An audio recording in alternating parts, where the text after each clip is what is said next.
Om Shri Gurubhyo Namaha Harihi Om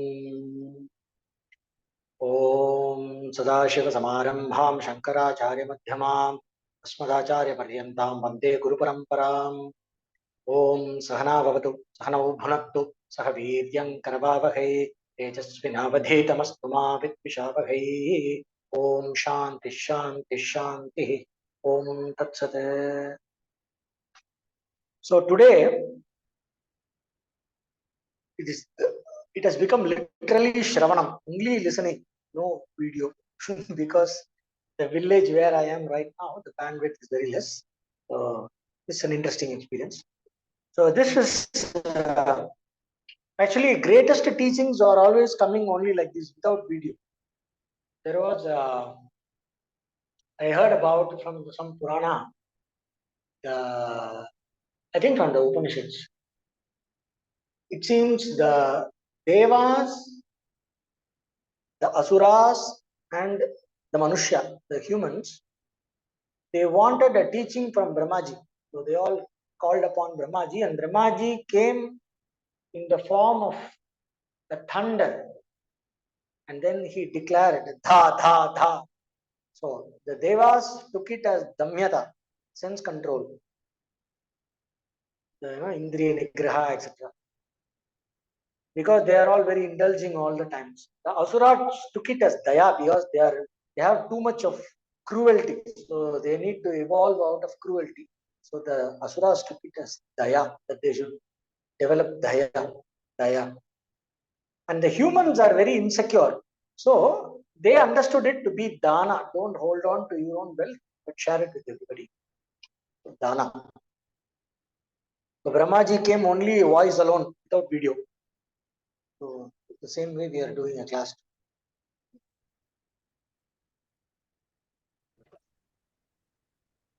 Okay. So last class, we were discussing about the food, etc. And we went to the main point of extracting the spiritual wisdom from the cultural packaging. The cultural packaging, for example, I gave the Shankatanashana Ganapati Stotra. And from that, I extracted the 12 names of Lord Ganesha. So like that, in more complicated versions of many teachings are packaged. If you say in Vishnu Sahasranama, you have before the Sahasranama begins, you have all the stories. Vaishampaya said that, Bhishma said this, and then he asked this, he said that, all the stories. And then Dhyana Shlokam starts, Dhyana Shlokam, and then Digbandha, Radhushradashanakali Digbandha, and then there's Dhyanam, and then after that, the Vishnu, Mahavishnu, the Sahasranama starts. So that is the Sahasranama. If somebody wants to chant Sahasranama, they should start from the Nyasa, Shuklamardhan, Nyasa, and Sahasranama. So this is for example. So like this, we have a lot. There are a lot of people who do Parayanam of Bhagavad Gita. It's good to by heart Bhagavad Gita. Nice to motivate children to memorize Bhagavad Gita, give them prizes. But what is important is to study the Bhagavad Gita with the commentary of Shankaracharya and understand what it has to say under the guidance of a proper teacher. And then whatever Bhagavad Gita that we have memorized can be used for manana. Mananam means we listen to the teaching, understand it, and then try to think about it. Bring it again in the mind and try to clear the doubts. Mananam is happening also while you are listening, but as a contemplation. When you do as a contemplation, whatever we have memorized becomes very useful when you remember the words along with the meaning when it comes in the mind. It facilitates a deeper Nishta. It facilitates a better abidance in the meaning, in a deeper level of the mind, in a more integral way along with our emotions. The appreciation, the natural and the instinctive appreciation we have for the teaching that is embedded in that shloka or whatever becomes more. That is the advantage. And it's possible only if we are not complacent. This is one of the main problems, complacency. When we do a little bit of parayanam, we do a little bit of some routine that we have, which is considered as some spiritual activity, religious activity. We become complacent. We think that we have done a great deal and we think we are very spiritual and we have done a lot already. No, just going to, I don't miss going to temple on Pradosham. Wonderful. Better than not doing anything. But when we think about it for ourselves, it is better to tell ourselves, all I am able to manage is to go to a temple during Pradosham. At least this I am able to manage, but I wish I can do more. When we think like that, there is motivation to take the sadhana to the next level. Otherwise, what happens? It's just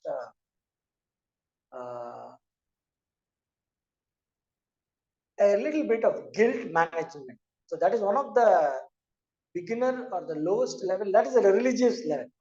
The difference between religious level and spiritual level is, at the religious level, you are doing two things: sustaining the cultural package,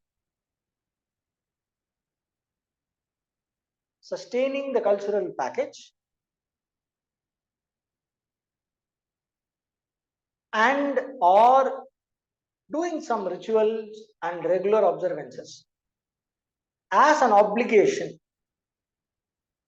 to some hypothetical god, deity, some whatever, as an obligation and guilt management. So I have done some bad things. Let us say, by mistake, you utter a bad word among some, in the religious circle. If by mistake they utter a bad word, they'll say Shiva Shiva. Then they have to clean them out. Or they say something bad about something, they'll say Shiva Shiva Rama Rama to clear that bad effect. So all the actions that we do, it becomes only a guilt management. Okay, if I do some, it's like the Abrahamic, like Christians doing confession. I'm not telling that is not okay or some. I'm not ridiculing that, but an equivalent like that. What happens is, dharmic people, when we are just doing religious observance for the sake of wiping away the guilt, it is better. Okay, you can always say, it is better than nothing, but this better than nothing has become a huge problem for us. This something is better than nothing. What it does in religion is, it does not allow us to confront the actual problem that is preventing us from experiencing a genuine, lasting, enduring transformation. For an enduring, lasting, true transformation, we have to own up the aspect of our ego, the thinking, the samskaras that cause this thinking and the actions, in the light of a better understanding, and see how we can change it, how we can turn it around inside us, how we can rehabituate our mind, our ego, our intellect, our attitude, our emotions, or our habit patterns, how we can reorient it according to that higher or better understanding. Because we have a better understanding, that is exactly why we feel guilty. When we feel guilty about something, it is because we have a better understanding which we failed to live up to. So when we recognize that, we have to see what is it that is making us falter. What is it that brings in the helplessness and pushes me to do what is not up to my own standard? This is first. So when we try to live authentically like this, we learn how to handle the intrinsic patterns inside us and how to turn them around. So we have an opportunity. Otherwise, what happens? So the first step in spirituality, in Nista, the first step in internalizing the spiritual teachings is, in every challenging situation, before we try to alter the external reality, which we have to do if it needs to be done, if it comes under the duty, or if it, why not? Nothing wrong in making life more comfortable, nothing wrong in making life richer. But when we are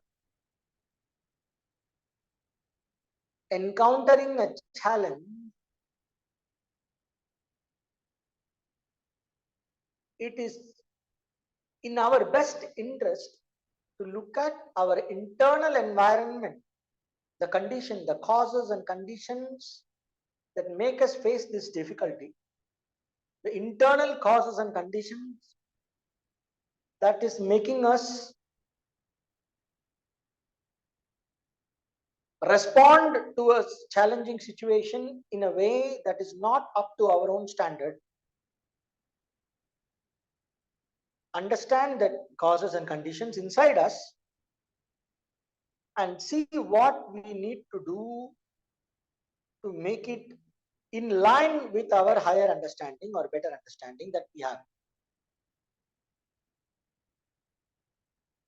And after that, we can see what can be done with the external situation, which in most cases will not be required. Once we turn around the internal situation, the external situations, reality, the way it affects us might entirely change, and we may not have to do something about it. Maybe it would already become okay, or it will sort itself out. And still, if some intervention is required, we are in a better internal state to respond to that external situation in a more appropriate, more intelligent, and a spiritually more integrated and centered manner. So this is the first step. A normal bhogi is a person who will rush to change the external situation.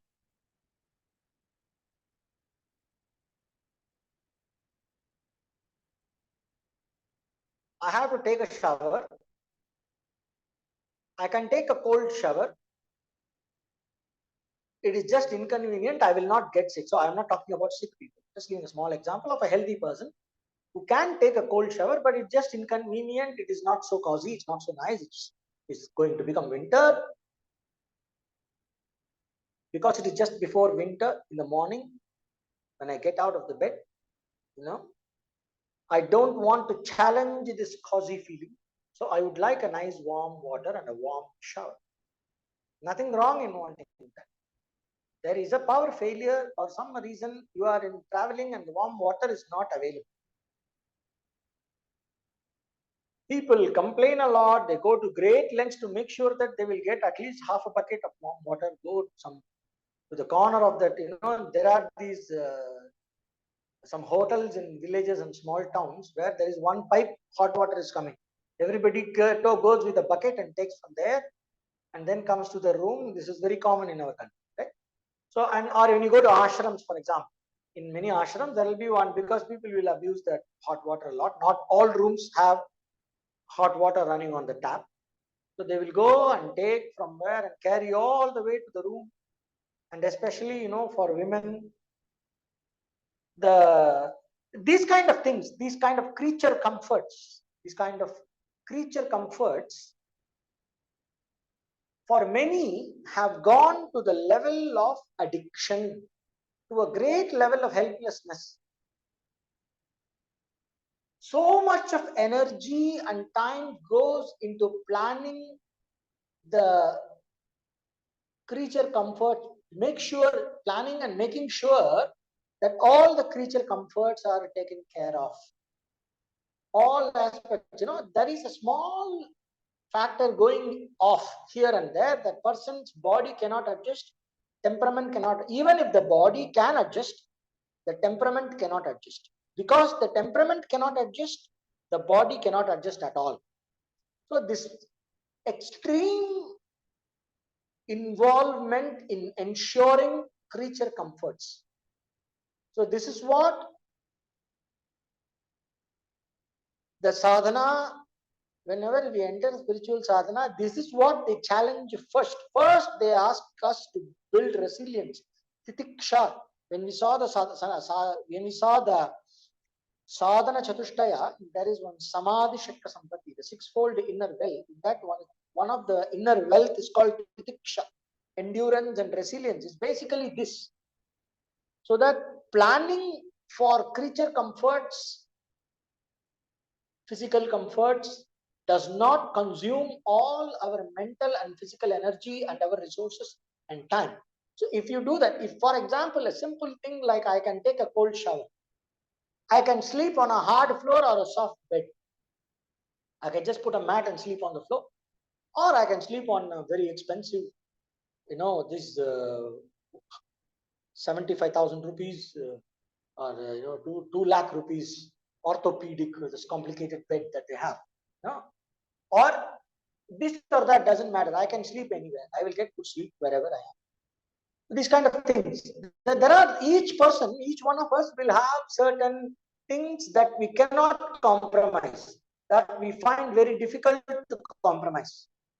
That's what we need to begin first. So this can be an excellent beginning for learning to handle the inner variables inside us. Learning to handle the inner variables becomes totally essential because life is unpredictable. It's like training. And the more we want to be available for our inner processes, I want to meditate more. I want to understand, experiment with different states of consciousness. I want to be able to arrive at a point of stability, a samadhi in my mind, where I can hold a thought pattern for a considerable length of time, where I can keep a steady intention in one direction, where I can meditate and enjoy the results of meditation. For this, certain preparations are required.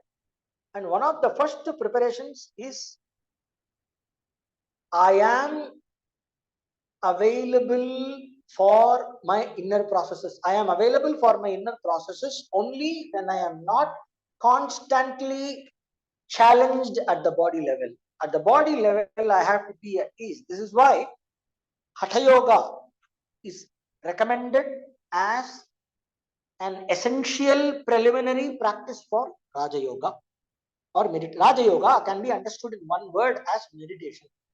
Hatha Yoga can be understood in one word as pranayama or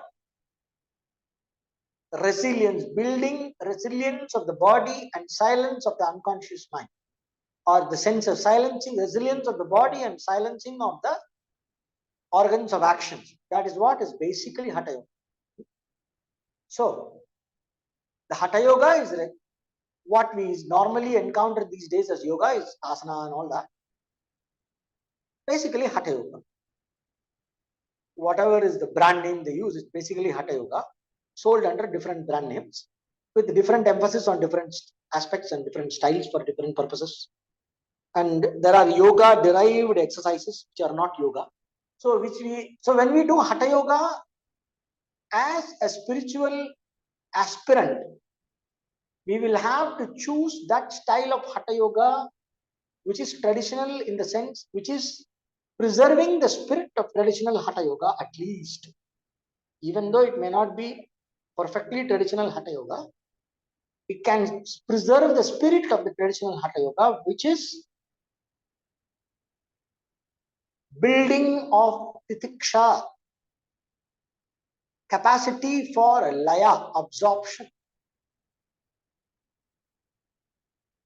building up the capacity to sit for a prolonged period of time without any jerk in the body or pain or discomfort. A body that is capable of withstanding a little bit of, to a reasonable level of variation in temperature. I am not asking all of us to become like this Gangotri yogi who is sitting in the ice, just with a kaupina. That is not where we are trying to go. Nothing wrong. We can try to do that. That's wonderful. If we can manage to spend all our time in arriving at that capacity, great. But that is not required. To a certain extent, okay, it is December, Margari month, December, Mrigashir Shamasa, cold. There is one female saint in Tamil Nadu called Andal. She lived. She goes. She goes on waking up all the girls in the asking them to come take a shower and come out and sing the glory of the Lord and walk around the town. It's called that's they walk around the town and singing bhajans and shlokas. So that songs are called Tiruppavi. So there are people who do that early morning, 4 o'clock, Brahma Muhurta, they will get up and take a shower. Now, Hatha Yoga in Bangalore, if you take a cold shower, nothing will happen to you. That's what Hatha Yoga is meant for. I can take a cold shower in Bangalore in December and I am okay. That is the level of resilience that is required for a person who really wants to have a stable inner state of consciousness, who wants to develop to be one who wants to be available to practice some serious meditation and some serious sadhanas like mantra japa, purusharana, and have a grasp of the unconscious mind and arrive at some kind of what we call in Yoga Shastra as bhumika, a certain stable state of spiritual attainment. If you want to arrive at that, certain basic markers are in the Shastra, and one of that is this titiksha and samatvam, and this what we call as in Patanjali calls as not being affected by the pairs of opposites. Athat dvandvan anabhighataha. Primary is heat and cold, the temperature variations. It does not cause any considerable amount of instability in the mind to the extent that it will not let you pursue your meditative processes. We have to take it like that. I'm not telling that you should become a jada, like an inert person who feels absolutely nothing, like you are not like a rock, no matter you pour ice on you, you're still like a rock. That is not what we are talking about. What we are talking about as resilience is that you will not lose your cool if you have to face some physical challenges, and you will have that confidence and strength to live anywhere, to live a frugal life, to live a simple life. The addiction to wealth for the sake of ensuring creature comforts will not be there. That gives a huge sense of inner freedom. if I want to go to some city, some holy city, some kshetra, and then sit and meditate for a few days there, all that is required is a couple of clothes, take a bag and go. It must be like that. So that is what it was aimed. That was the aim in in all the basic preparatory practices. So we have this, and another, at the mental level, another aspect of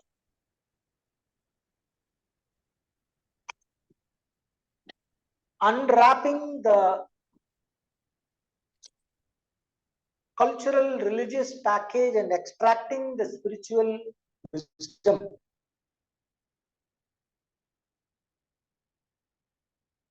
is being committed to the conscious process of self-transformation. The thing is, it's very easy to do a religious follow a religious and say, oh, I have to do that, I have done the Trikala Sandhya, okay sir, I have done Trikala Sandhya, I have done 27 Gayatri in the morning, 32 in the afternoon, 64 in the evening. I am a very religious person. But what do? Do I take care of my mind? During Sandhya, how is my mind? During the Japa, how is my mind? Or every day I do this, I do namaskaram and I take bath and all that and I put my feet here. So I'm a religious, it's like, this religious mentality is, I am doing A, B, C, these things, dot, dot, dot, 1, 2, 3, I have to do all these things, I am doing all these things, I have done, okay, all the gods up there in heaven, make a note of what I have done and take care of, and give me a special treatment after.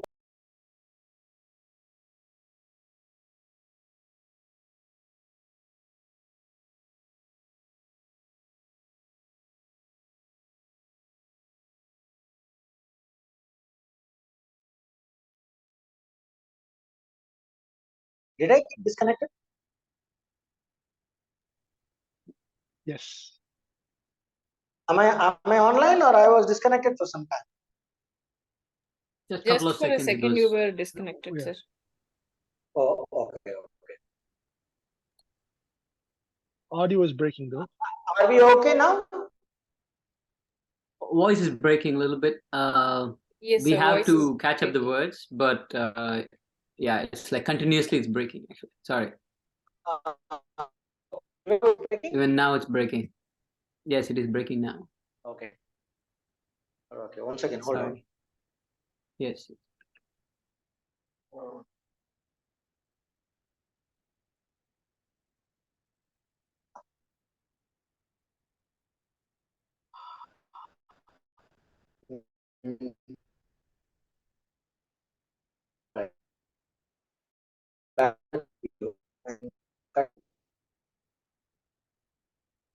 Okay.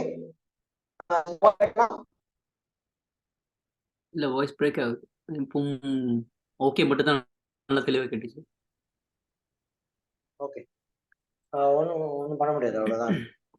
Okay okay okay manage பண்ணிக்கலாம். நீங்க சொல்றது கொஞ்சம் மெதுவா சொல்லுங்க. catch up. Sorry. Which point, where did it cut? That 1 second gap. இல்ல that just the last can't say.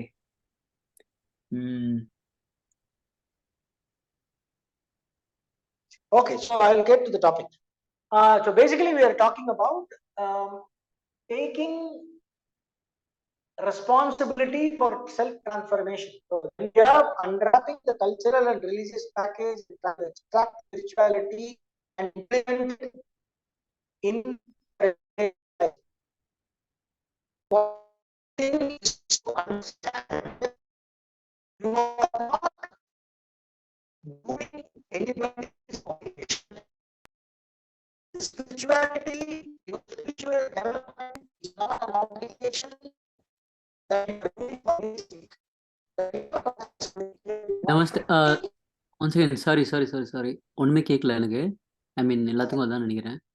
Can't hear anything basically. Even before we said this, it was better. Now it's much more difficult to catch a word. I will leave the meeting. Okay. Yeah, sorry to interrupt. Thanks.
Okay.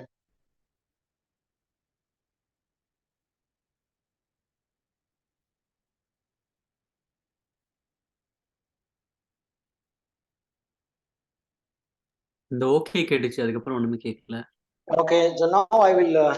Okay, since okay. it is only audio, I will leave the room and go to the terrace meeting. It's better there. Okay, now we can hear you. Okay, so the problem is the tower. No problem. Yes, it's much better now. Thank you. Okay, found the solution. Great, fine.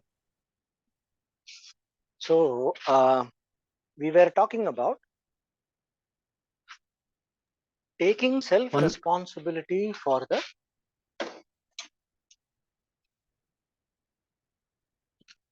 Is better now? Yes.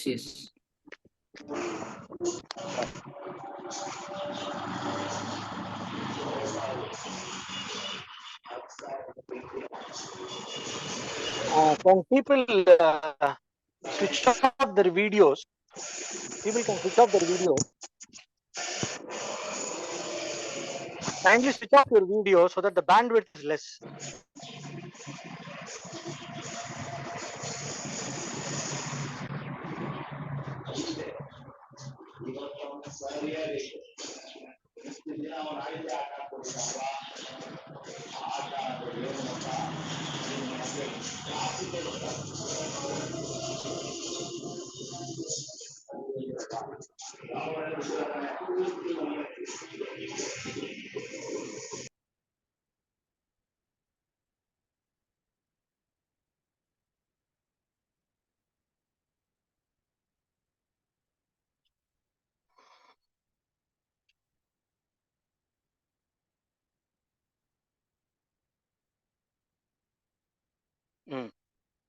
How is it now?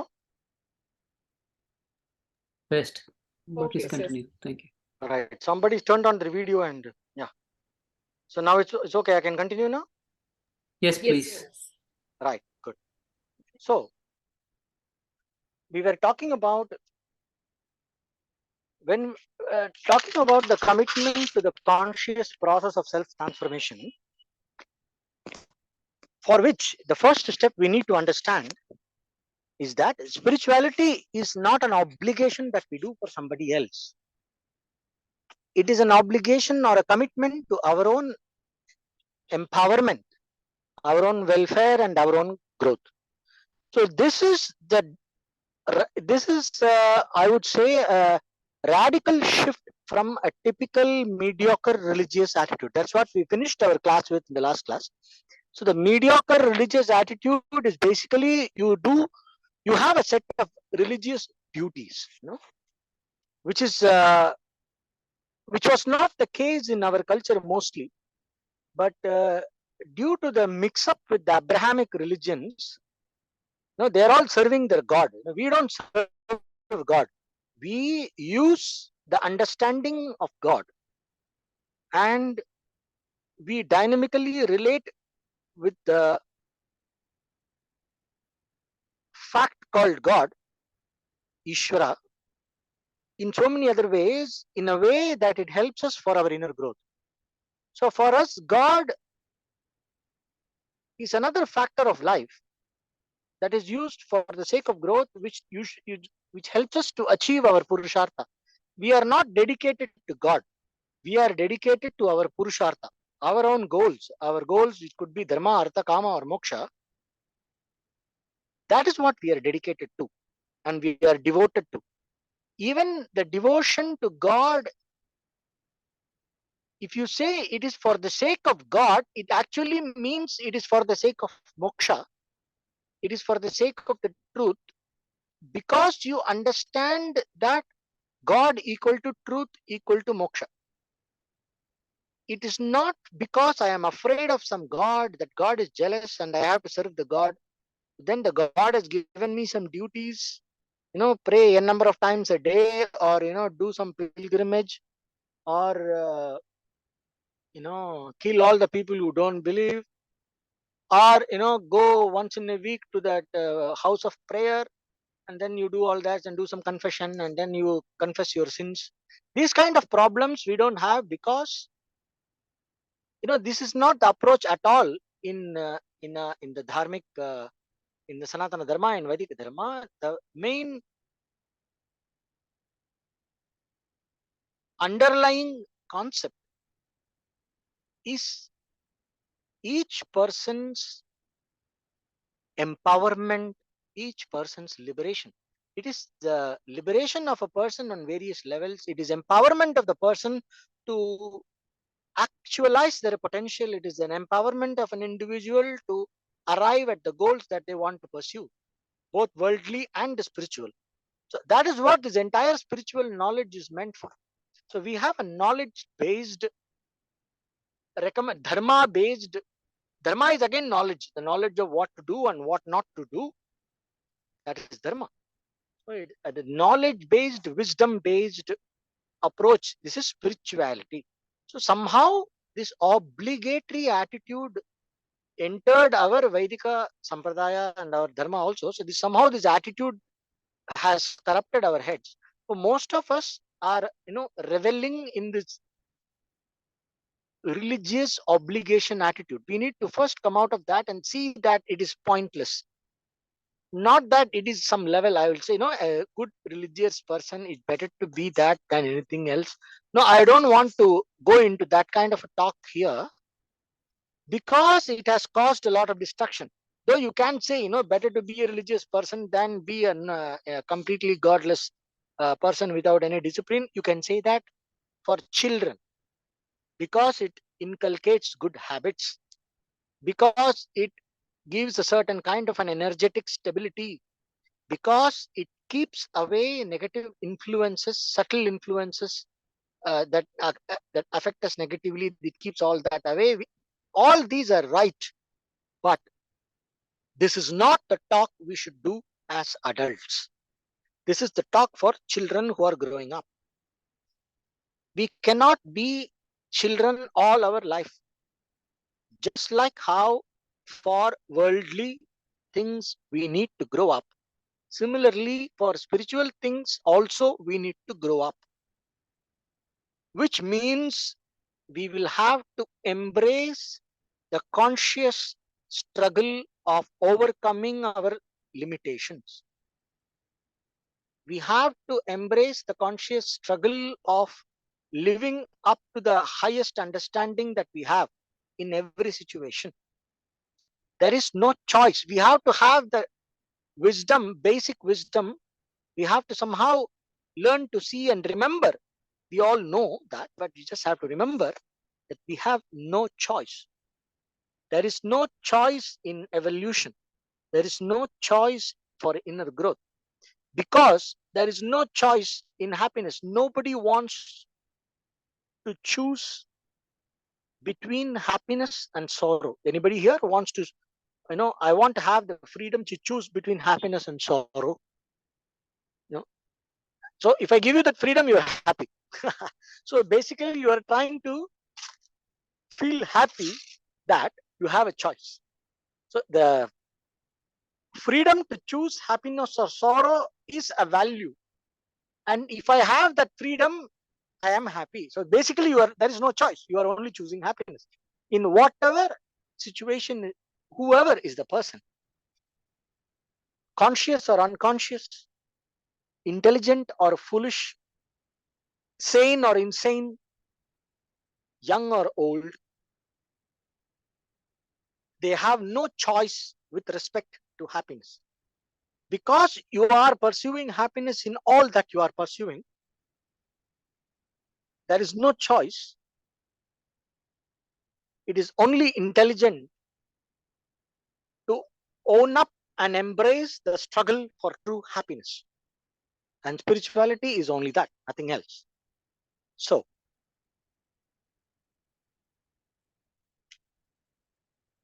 when I am down, a little down, like Patanjali says, it's Vitarka Badhane Pratipaksha Bhavanam. Whenever contrary thoughts arise, habituate yourself to the corresponding positive thinking. Oh, I cannot do, what is this? No, so difficult, all that. Right. What is the option we have? What is the other option we have? So if you don't want to embrace the struggle for spiritual development, the other option we have is pursue the various materialistic pleasures and benefits. Basically, gratify the desires as they arise. The desires for various experiences through the different senses, through different states of mind, through sensory pleasures, aesthetic pleasures, intellectual pleasures, emotional pleasures, etc.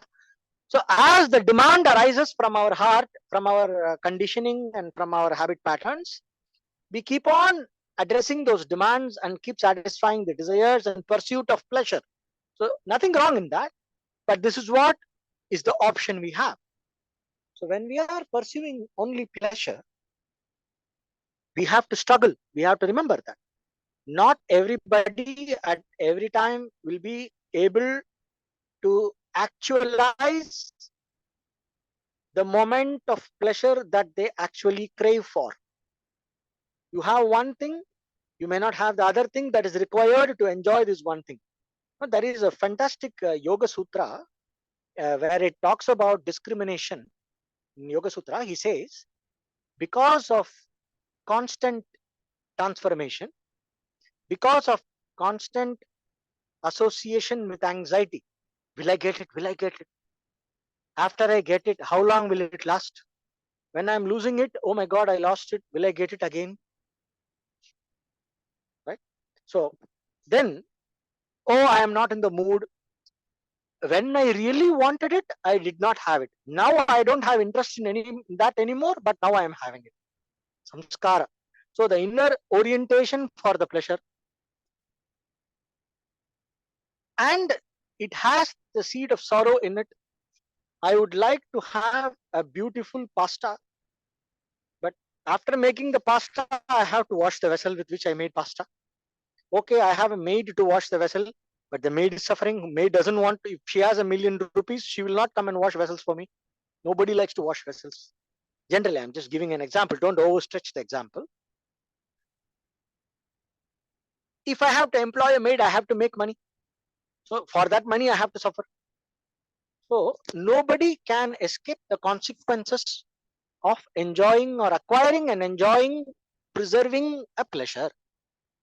And no matter how successful we are in acquiring, enjoying the pleasure and preserving a certain pattern to a certain extent, there is zero choice for anyone with respect to losing it. We have to lose it at some point. If the object is not lost, my capacity to enjoy the object is lost. And one desire is competing with another desire. So one mode of mind is competing with another mode of mind. There are contrary desires. I want this and I want that also. But if I have this, I cannot have that, then there is conflict. Because of all these factors, a person with true insight called Viveka sees every pursuit of externalized material happiness, every time-bound pursuit as dukkha. Dukkameva sarvam vivekinaha. It says parinama, tapa, sanskara, dukkair, guna, vritti, virodascha, dukkameva sarvam vivekinaha. For a person with discrimination, every worldly materialistic pursuit is dukkha. He says. So if you carefully analyze the struggle for happiness, so what I'm trying to say here is, there is a struggle for lasting happiness, which is the spiritual struggle, or there is the struggle for materialistic pleasures based happy experiences that come and go, for which also I have to work. If I am not working and I am enjoying a lot of pleasure, it is because of some past karma, good karma, whatever, that lets me enjoy now. And when the prepaid account is over, struggle begins again. So if not in this life, in next life. So some people may say, oh, who cares, right? In this life I am doing well. Who cares about what happens after death? So please go ahead. The discourse is not for them. So if we are having some kind of a spiritual awareness, now we are discussing here is because we have some kind of a spiritual exposure to some spiritual information. The choice we have is between what kind of happiness that we are pursuing. Am I going to embrace the struggle for lasting happiness, or am I going to embrace the struggle for fleeting, temporary, transient happiness, which is full of the seed of sorrow? The struggle is the same. The effort that I have to put is the same. If I have to go for, if I have to become a very successful person, I will have to sit and work with my company. If I am an entrepreneur, I have to work with my company. Ask the entrepreneurs how many sleepless nights they have spent before they could enjoy the result of their labor. So if you are have to enter an Ivy League, we have to study a lot, and once you go there, it's like 16 hours or 17 hours of study and cases and whatnot. So it is if you really want some high quality happiness in the materialistic life, it does have all the struggles that you have to do for the spiritual life also. I will have to discipline my senses. There is no choice. Same for both. If I have to have a fine taste for even a simple thing, like I heard about, there are people called sommelier. I heard about that, who are they're wine tasting people, right? So I happened to meet one person, and she told me that all the different things. And then when I meet some people who appreciate this kind of stuff, they told me that it is one cannot be a glutton. This is what they said. You cannot be a glutton and enjoy fine food. So if you want to enjoy fine food in some Michelin star restaurant or whatever, you will have to develop a huge discipline in the way we eat, how we eat, the sensitivity of the senses, a huge discipline in our fitness. So the whole thing goes, you just can't eat anything and everything whenever you want and how much ever you want. So when we do that, we become insensitive and incapable of appreciating the fine food. So even in pleasures, if you go to higher and higher quality, there is discipline involved. So similarly, the disciplines are the same. Indriya nigraha, control of the senses. Mano nigraha, control of the mind. You cannot keep thinking about all kinds of worries and have 100 windows open in your laptop and everything giving you pop-ups and alerts, and then enjoy a very deep artistic movie that is going on. We cannot do that. So with all the worries and all the phone beeping all the time, you cannot stand in front of a Picasso and enjoy that in a museum. No, you can't do that.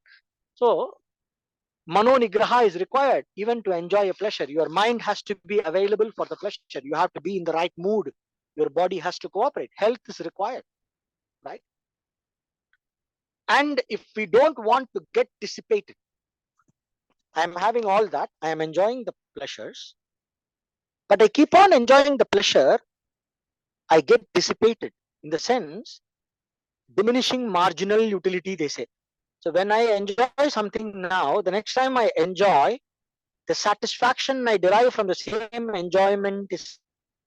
So I have to resensitize myself. Every time I enjoy a pleasure, it desensitizes me to that pleasure to a certain extent. So I have to resensitize myself.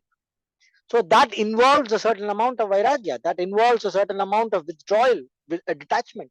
So you see, all the talking about in sadhana, we will have to embrace all the struggle, even if we have to enjoy the worldly pleasures. The only thing that is not required is that subtle discrimination at the ego level. That is one thing that stands out in our spiritual sadhana, which is not required for any. Even there, there is what they call as role clarity. So here I am a manager. When I go home, I am a father, or I am a husband, or I am a I'm by myself and just whatever. So the roles, the different roles that I play, the roles that I play for my child, the roles that I play for my partner, the role that I play in my office, each one is different. I cannot confuse the roles. A person could be working with a spouse in the same company, and there may be a hierarchy. So they cannot confuse and mix up the roles in the domestic roles in the professional roles. So they keep it apart. They don't mix both. If there is a policeman, the policeman is not policeman even in the house. Only then, they say you keep your police uniform out. When you enter the house, you are not going to discuss that. Similarly, in villages, in some places I have heard, the father belongs to one brother one belongs to one political party, brother two belongs to another political party. So when they have this rule inside the house, we will not discuss politics. No? So role clarity is again required there. It's called as role clarity, where we don't mix up different ego roles. But in spirituality, we question the origin of ego itself, the identification of, the process in which the identity arises, the Vijnanamaya level of vichara we have. That is one small difference, but again, the process and the discipline is the same. So we have no choice with respect to happiness. We are all seeking happiness. There is no choice there. This is something we need to understand. There is a choice with respect to what kind of happiness. It's either bhukti or mukti, worldly happiness or spiritual happiness, which is the true intrinsic nature, which is the lasting happiness, eternal happiness, or transient different happy experiences. And there is no choice with respect to the struggle that is involved in the happiness, enjoyment of pursuit of pleasure, or pursuit of lasting happiness. The struggles are the same. So when you are paying the price, the same price for A and for B, when you're paying the same price for bhukti and mukti, you are paying the same price. In one case, you are getting something temporary and full of never-ending struggle, and there is a continuous encounter with sorrow, with dukkha every time. And in the other option, there is a point where the struggle comes to an end. It is not an eternal struggle, and the happiness that is attained is eternal happiness. So which is a better deal? When we understand this, we see that an intelligent person has no choice with respect to pursuit of lasting happiness as the only true happiness. This is called Nishchayatmika Buddhi. It's very, very clear understanding that I have no choice with respect to happiness, and I have no choice with respect to the nature of happiness also, because only this is happiness, and other than this, everything else is sorrow. That is why they say Dukkhameva Sarvam Vivekinaha. So when we understand this, embracing the little struggles, everyday difficulties, and the alertness that is required, and the self-discipline and the restraint that is required for the sake of actualizing our spiritual reality is absolutely not a problem if we are an intelligent thinking person. And then we can own up this process, and we will not settle down for a religious mentality, mediocrity, where we are hoping, we are trying to, like the ostrich burying its head. We are burying our head in an obligatory thing and thinking that, okay, I have done my job, now God will take care of me. Please understand, there is no God up there to take care of you in this manner that we are talking. And there is nobody keeping a record of what you are doing and then meting out your rewards and punishments. It is all the Chitragupta stories are all symbolic. It doesn't mean how it is popularly understood. It is used in popular discourse and in humor. It is all right, but when it comes to serious on the job reality, everyday reality, it is not like this. We have to understand that there is no choice to but owning up our own happiness. Nobody is out there to take care of your happiness. You and I, we have to take care of our own happiness, and the only way possible is to understand that true happiness is the lasting happiness, and I have no choice there. And for that, I will have to embrace the spiritual wisdom and be ready for the spiritual wisdom, make myself ready for the spiritual wisdom and the truth about myself. So when we understand this, sadhana becomes a delight. Everything we do is a delight, and we don't become complacent with a little small achievement as though we have proved our point. We have not proved our point to anybody until complete enlightenment. So when we understand this, then we are on the right track, and then true Nishta becomes possible in every spiritual endeavor that we undertake. So I think that should be enough for today. So with this, I will open the floor for some questions, and then we can conclude the class.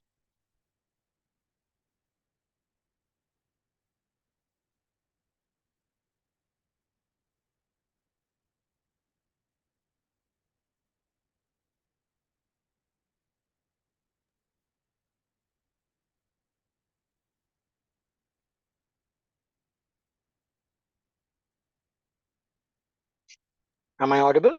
Yes, yes. There is a question from Pavitra. Pavitra, yes. Namaste ji. What about girls chanting Omkara before starting yoga class? 2 or 3 times is okay. More than that is not good for the uterus, according to Mantra Shastra.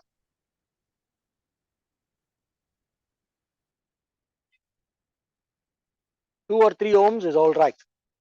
Chanting 21 ohms from the belly, concentrating, is not okay. And the ohm should be a simple 2.5 seconds. Om. That's it. Not oh. Or not the ow. Om is not om at all. Sorry. Okay, yeah, I understand. No, the question is from that one actually. Om is ekakshara. Ekakshara means one akshara. Om. That's it. It is not to be. It is understood as a um. It is understood as a um. It is chanted as om. It is not chanted as a um. This is according to the Mantra Shastra, according to whatever is the traditional understanding. If they want to go with some kind of their own fancy gurus, then it's all right. No, not a problem. It's up to them.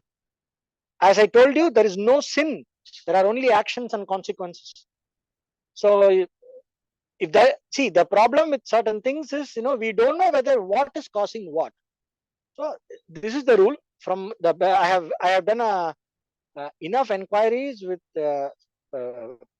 enough number of authorities, and it is a very clear understanding that Om chanting women in the menstruating age should not chant too many times. 2 or 3 times before the yoga class is all right. That should be fine. And it is ekakshara om, not that long chanting from the nabi. All that is just fancy. That is not a traditional way. Right. I hope I And she answered the says, question. thank you. Okay. Next question.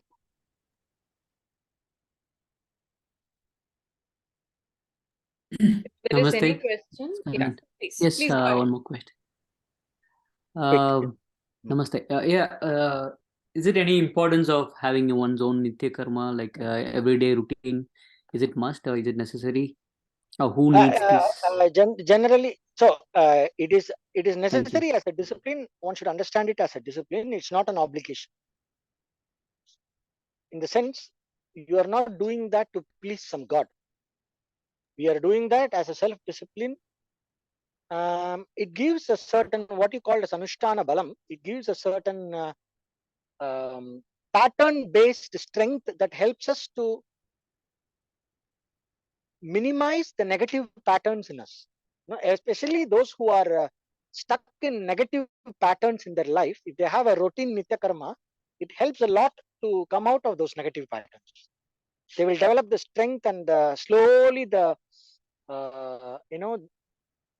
the power of the power of the routine itself, and the power of whatever is the content of the nitya karma, the spiritual power, and the power, the routine itself has a power, and whatever is the right, if the practice is right, the mantras or whatever is the anushtana they're doing, if the technique is right, it has its own power that gives them a higher level of prana, higher level of choice, both over the inner situations and also in a way to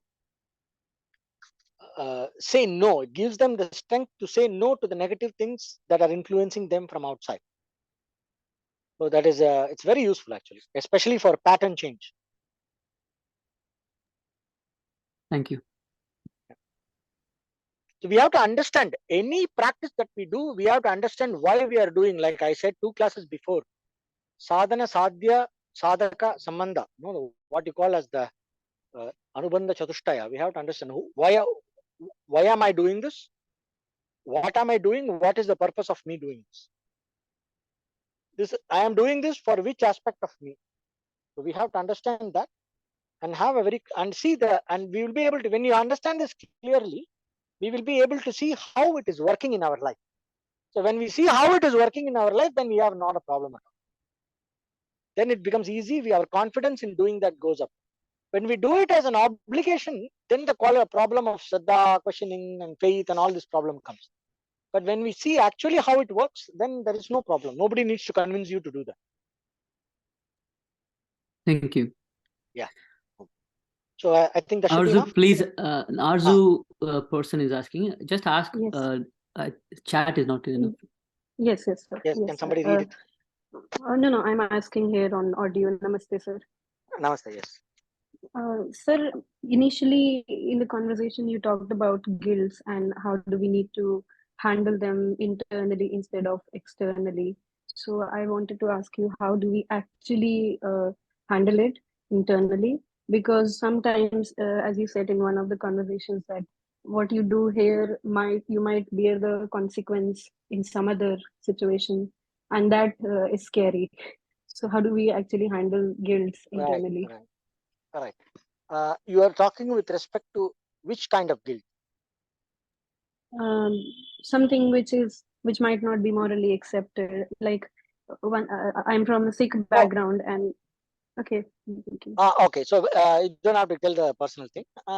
Yes, sure. Basically, you're talking about a normal everyday worldly action from an ethical point of view, moral point of view. No, something bigger than that.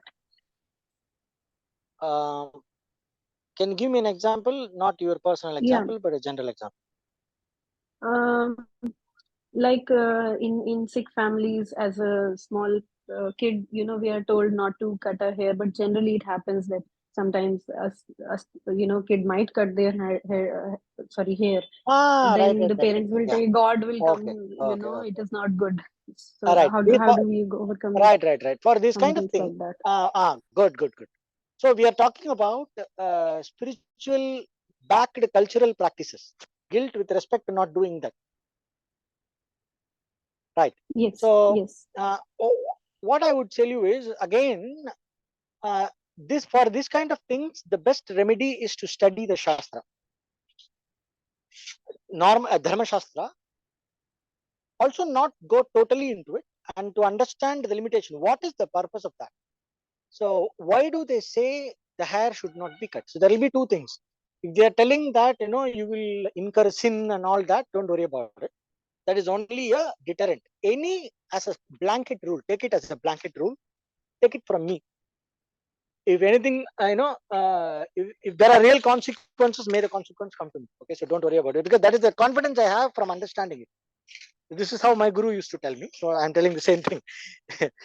There is all this talk of, oh, it is a sin you should not do, and it is a guru aparad. Our gurujis have said that, so women should not cut the hair, you should not do this, and not trim the beard. If you see that, the rules keep on extending. So what we have to do in these cases is to try to understand the spirit of the rule and do some study and see in what context the rule came and what is the backing of that rule in the Vedic culture. So generally in Dharma Shastra, they say the girl child's hair should not be cut from birth. But then you see that people are giving the hair as offering in temples. Now, actually speaking, according to Dharma Shastra, it is wrong. There was one great Mimamsaka. Mimamsaka means a Vedic Pandit who is specialized in ritualistic Vedic aspect. He was giving an interview and he said a person is not supposed to cut, girl child's hair is not supposed to be shaven ever. Even for a male, the hair should not be completely shaven. Only during sannyasa, the shika must be kept, etc. But then we see that people are going to the temple and offering their hair entirely. It is done out of devotion, so what can we say? It's okay. But these kind of things are only meant for our astral health. So these kind of rules with respect to hair, with respect to dressing, with respect to food, it is meant for a certain kind of a health of the aura, health of the body, etc. So if you cut your hair, after some time, in a couple of weeks or 3 weeks or 4 weeks or 1 month, the aura will reorient itself. It will become okay. So you don't have to worry about it much. The problem would be is, for example, I know people who are constantly doing this micro hair cutting.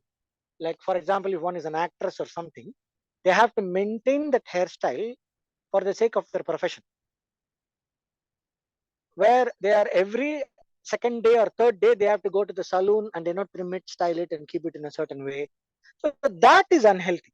And also the consequences are not something spiritual, great consequence. It is a simple imbalance in the energy. So it can be corrected with some kind of some prayashchitta karma, we say, like you take a bath in a river or something and then they do some chanting, it should be okay.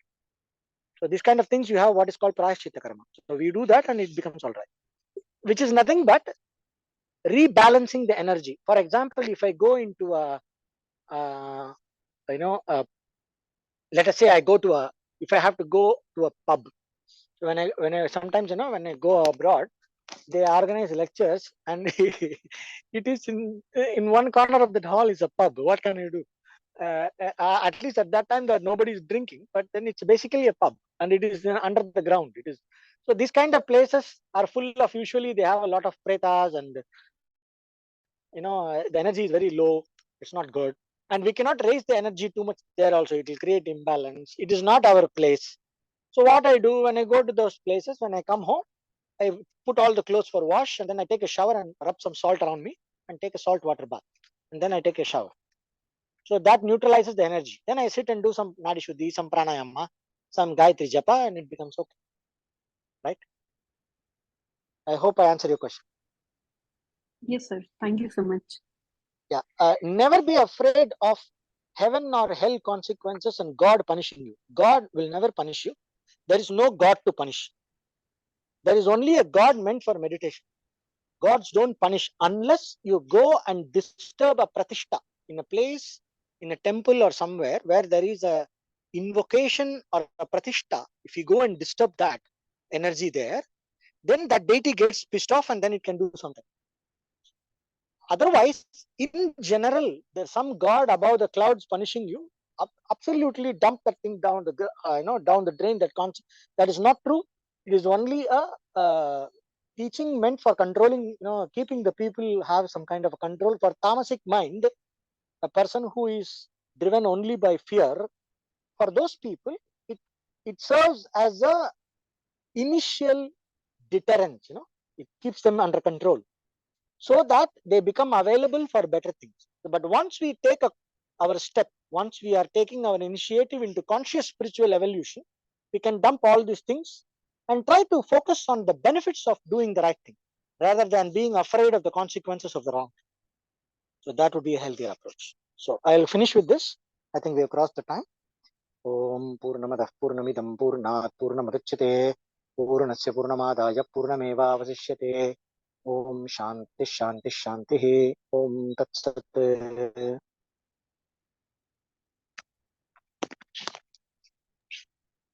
Thank you. Nandri. Thank you.